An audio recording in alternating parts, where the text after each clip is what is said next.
Do you ever feel there is a more powerful, more confident, wise, and loving version of yourself lurking somewhere down there beneath the surface? This is your higher self, your true self. But we all do things in our day-to-day life that disconnect us from that part of ourselves, that get us off track. So today I'm going to talk about the top 10 things that we all do that disconnect us from that higher self, and give you a few practical tips to reconnect yourself so that you can live a life where you're connected to your higher self guidance and that you're living your life on purpose the way that you intended to. If you're ready for real, grounded progress on your spiritual path, let's get started with number 10, staying in toxic or draining relationships. Do you have any relationships in your life where they take more from you than they give you?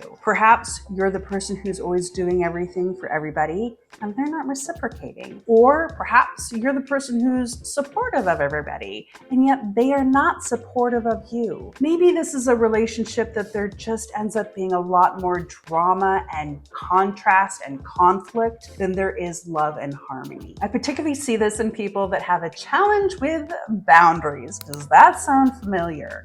Where you are a people pleaser, that you want to make everybody happy. But when you do that, you're putting your energy and yourself out there and you're getting off balance. You're getting disconnected from your higher self power. So the tip I would have here is to do a little relationship audit. What relationships are feeding you and which ones are these that you feel like take from you and sap your energy? It may be time to begin to disconnect from those relationships. Give them a little bit of space so that you can really start to direct that energy, that love, that healing, that support to yourself as you go on this spiritual journey that is unfolding as you reconnect with your higher self. Number 9, neglecting your physical body's needs. When we deal with all the spiritual stuff, it's easy for us to forget that we are spiritual beings in a human body, but your physical body is the thing that supports and holds your spirit and your energy. When your physical body is not taken care of and you're in a state of pain, or you're spacey because maybe you're not eating well, or you're doing things that are engaging in low vibrational behaviors like drinking too much or smoking marijuana or whatever it might be, those things bring your energy down. But by taking care of yourself, by eating a whole foods diet, whatever that means to you, I'm not a nutritionist, I'm not here to give you diet advice, but foods that are whole and healthy, when you're engaging in exercise, when you're doing the things that you know you need to do, it allows your body to operate at a higher vibrational frequency, which is what is more in alignment with the higher self. When you are not taking care of yourself, your neurotransmitters get out of whack. You get a lot more negative. You get more pessimistic. That's why medications can help with those sorts of feelings and things, because it's a biomedical imbalance. So when you take care of that physical body, whatever that means to you, then you're creating the space for spiritual evolution. If you were to listen to your body and ask, what one thing does it need? Is it sleep? Is it more water? Is it to stop drinking alcohol? Whatever it might be, listen to what your body has to tell you. It has the wisdom within you. You don't need to outsource that wisdom. Your body can tell you what it needs to help lift up your vibration. Okay, number 8, consuming low vibrational information. We all know that news gets us jacked up and in a bad space. So a lot more people are avoiding the news these days. But it isn't just the news. It is also television and movies. You will find the more your vibration lifts and gets higher and gets more in alignment with your higher self, the more you feel really off when you start to watch violent movies, violent video games, or even just gossipy things that are really poking at our baser fears and our baser urges. These are lower vibration. So when you are putting your attention into these, you're outsourcing your attention to somebody else's viewpoints, and then you're riding on their energetic vibration. That sounds not so great, does it? So the more you can turn off the television, turn off the news, get away from social media, or at least the things that bring you down, the more you're going to be able to lift your energy up and to reconnect up with your higher self. For me personally, this means I tend to stay away from fictional things because fictional often is driven by that conflict. There's often war or fighting or some sort of drama, right? Because we like the drama. And instead I try to watch things like baking shows or things that are a little bit more lighthearted or uplifting. I feel it in my vibration when I'm watching something that is bringing me down. If I'm not paying attention, I will just notice that at the end of the day, I feel pretty yucky and groggy because I've been engaging in some lower vibrational informational activities. So watch what you consume. And that brings us on to number 7. One of my favorites, trying to control things, trying to have everything be perfect. I'm a Virgo rising, so it comes out of me to have everything ultra planned and dialed in. Now, this need comes from the ego, not the higher self. It comes from the personality that wants to feel safe. It makes us have false sense of power. But in doing so, we're suffocating our higher self because our higher self is connected into the universe, it's connected into the energetic flow. And when we trust and listen to our higher self, when we listen to our intuition, when we listen to that and we go with the flow of life more, everything is easier. People are happier. You feel brighter. Everything just goes a little bit more smoothly when we let go of control. But when we are trying to hold on to everything being a particular way, we dishonor the truth of ourselves and the power that we have to allow things to unfold in a way that is more in alignment with our higher self. But the tip I have here is to start to listen to your intuition when making decisions. It could be a small decision, it could be a big decision, but just sit and listen to your intuition. For me, it's in the solar plexus, right here. Some people feel it down in the gut. Some people feel it in their heart. Some people have it as a thought. It comes in lots of different ways and forms. But basically, just get quiet with yourself, ask yourself a question, and does your energy kind of feel like a yes? Do you see an image that's like a yes? Do you hear a sound that makes you think yes? Or is it a no? Do you feel like a shutting down of energy? For me, like it feels more expansive when it's a yes answer. So tune into when you feel expansive when you're making a decision. Number 6, living in the past or the future. Why? Because your higher self lives right now in the present moment. When you spend your time thinking of all the things you should have done, most of us tend to have a negativity bias. And so think about how that conversation could have gone differently or how you should have done X, Y, or Z. All of that brings your vibration down. It brings you out of alignment with the present moment, which is where you are. You are now. You are not yesterday. You are not tomorrow. You are right now. So when you are engaging in putting your attention into the past or putting your attention into the future on what you're afraid will happen, definitely will lower your vibration, or what you hope or plan to happen, which doesn't necessarily lower your vibration, but it doesn't connect you to your highest self because you're living outside of your reality, of your now moment. So instead, ground yourself in the present moment. I like to take a moment and imagine that there is no future, that the future doesn't exist, and that there is no past. And then I like to just become super aware and engaged in my surroundings to really bring me into the present moment. I like to focus on my physical sensations. Is there wind coming through the window that I can feel on my skin? Or I also tap into my energy body and see what it feels like in the moment, in this day. What is the energy or the vibe of the room I'm in or the place that I'm in? What does it feel like? That brings me into the now and it connects me with my truer, deeper self and my higher self, which is the same thing. I'm curious, is there any that particularly hit home with you so far? Is there anything that you particularly struggle with?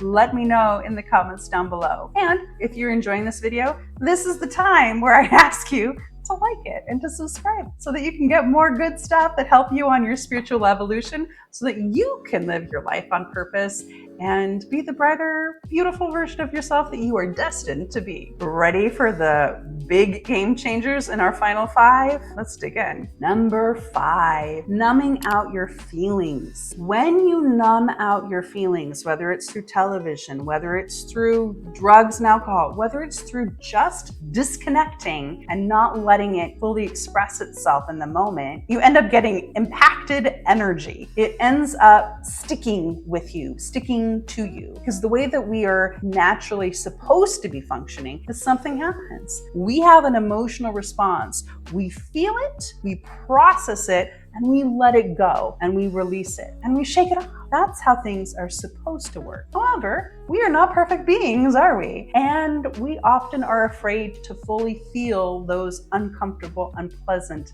feelings. So we avoid it. And when we avoid it, it means that we don't release it. And it means it ends up getting stuck in our energy. A lot of what energy healing is about going and clearing out the stuff that got stuck to you so that you can shine a bit brighter, because it ends up looking like gray muck in your field or gray smoke. So when something happens, just let yourself feel it fully and don't judge it. Just let yourself feel it. If you're angry, if you're sad, if you're resentful, whatever it is, you don't have to be a perfect person who has no emotions. You're meant to have emotions, but you are also meant to let them go. Let it go, as Elsa likes to say. And if you want to deal with any of that impacted energy, I recommend going and seeing an energy healer. I do energy healing. You can come and see me. I also have a video where I guide you through cleaning out your own energy. I'll link that down below if you want to clear off some of that muck and gunk and let them be free. Now we're at number 4, letting other people decide your value and your worth. This is outsourcing your power. This is one I'm familiar with. It's a very easy trap to fall into, particularly in our society. I think our society sets us up that we think that our value is determined by other people. So we put a lot of time into what we look like, what our job titles are, how much money we have. It's easy to think that if other people see me as good, that means I'm good. If other people see me as bad, that means I'm bad. But that's not true. They cannot see you. They cannot see the true you. They can see some of your behaviors. They can see your personality. But unless they are like a highly evolved soul, and in which case they're going to love and support you no matter what, they cannot see who you truly are, who your highest self is. So when you allow other people to decide your value, or when you think that other people get to decide your value, you outsource your power and your truth. So first of all, stop comparing yourself to other people, right? Don't do that. But also realize that your behaviors don't decide your value. So no matter how many gold stars you get, it's not going to make you a good person. You already are. You already are a divine, powerful, beautiful being. And that is why we want to help you connect to your higher self so that you can sit in that and know that as your truth. But to start, you have to stop exporting your identity. You need to know that you do not need to prove yourself to anyone. There is nothing that you need to do in order to be a wonderful, valuable person. You already are. So if you stop looking for that outside of you, you can start settling into it within you. Okay, number 3. This is a big one. This is a big one right now. I have a lot of people around me that engage in this one. It's a very tempting one to engage in, and that is feeding fear. As human beings, we are biologically wired to be alert for things that are scary so that we can protect ourselves. Unfortunately, we don't live out in caves around bears and lions and tigers anymore. Now, our scary things come to us in the news. and on TV, from imaginary future events. We naturally like to feed into fear because it gives us some sort of like a buzz or a kick biologically. But unfortunately, that is feeding lower vibrations. Fear is the exact opposite of our true nature. Our true nature is one of love. So when we engage in fear, we are pulling ourselves away from our true nature. Next time you have something that you are afraid of that comes into your head, you don't have to feed into it. That can be easier said than done if you're dealing with anxiety, but the more you can get in control of your mental thoughts and to pull yourself out of engaging and in feeding those anxieties and those fears. It might take quite a bit of practice, but the more and more you do it, the brighter and clearer and easier your life can become because you're stopping engaging in lower vibrational fear energies. Instead, when that comes up, if you really want to get bonus points, redirect your attention into something positive. If you can't, just at least get to someplace neutral. But if you can, think about the positive thing that can happen because of this. Think about the positive alternative that could happen. Whatever it is, put your energy and your intention into positive things, into things that make you feel happy, joyful, and loved, and away from fear-based thoughts and conversations. Oh, number 2, here we go. Are you guilty of this one? Abandoning joy and creativity. Are you so busy working and working and working and working and making sure that everybody's okay that you have completely put joy and creativity on the back burner? When is the last time you did something that made you feel joyful? When is the last time you expressed your creativity? Do you remember when you were a child? You probably did this quite often. But now, as an adult, this goes to the bottom of your to-do list. Joy and creativity are key parts of your higher self. When you go into the things that bring you joy, you are getting in alignment with your higher self. When was the last time you wrote a poem? Maybe there's a program that you created. When have you last engaged in being a creative person? This is a core part of who you are, and you need to be doing it all the time in order to get in alignment with your higher self, to get in alignment with the flow, and to get in alignment with the life that you truly want to live. You are not here to be a consumer. You are here to be a creator. All right. Are you ready for number 1? Here we get down to the biggest block that keeps you disconnected from your higher self. Judging yourself. The quickest way to slow your spiritual progress is to judge yourself, my friends. And I mean in every way. It can be very easy as you're going along and you end up eating something unhealthy or skipping that workout and being judgmental to yourself. We think that by judging ourselves, it's going to make us a better person. The more you judge yourself, the more you pull yourself away from the person you really want to be. The more you stop your higher self from showing up in your life. You cannot judge yourself into wholeness. You cannot judge yourself into love. You need to move into a place of acceptance. You need to just say, okay, I did this. It's going to have this consequence, and accept, okay, well, that's what the consequence is. You don't have to make a drama about it. You just go, okay, well, that was the consequence. And now I know when I make another decision, if I want a different consequence, I'll keep that in mind. Who you truly are accepts yourself, no matter what you do. And your spirit guides, your spirit council, God, whatever your version of what's going on the other side, they all accept you for who you are. They don't judge the fact that you did something really mean a couple of days ago or a couple of years ago or whenever it was. They know that you did that because of a particular set of circumstances and that there will be a consequence to that action, and then you will experience that consequence, and then hopefully you will learn something. It is important to learn from your actions, but you do not need to be in a state of judgment. Next time you find yourself judging yourself, just go, oh, I'm judging myself. You don't even need to judge yourself for judging yourself. Don't do that either. Just say, okay, well, I'm falling into that trap again. Just accept it and then move on and find something else to put your attention on. Okay, so that was the top 10 things that are keeping you from connecting to your higher self. It's a lot. There's a lot of things to pick from. What is the one thing that you are going to do that is going to help shift your life into better alignment with your highest self? Before we head out, I want you to know that every single block that we talked about is connected to a bigger picture. I've done a lot of work and exploration in looking at not only these blocks, but also in the life lessons, the things that we're working on learning in our life in this incarnation, and have discovered that there are 4 spiritual goals that we are all working on. If you are curious about what those 4 goals are, well, I made a video about it. You can watch that right here and let me know, what goal are you working on the most in this life? And if you want grounded, practical spiritual knowledge that you can actually apply to your everyday life, subscribe, hit the bell, and get notified when the next video comes out. Stay connected to your higher self, and I'll see you in the next one.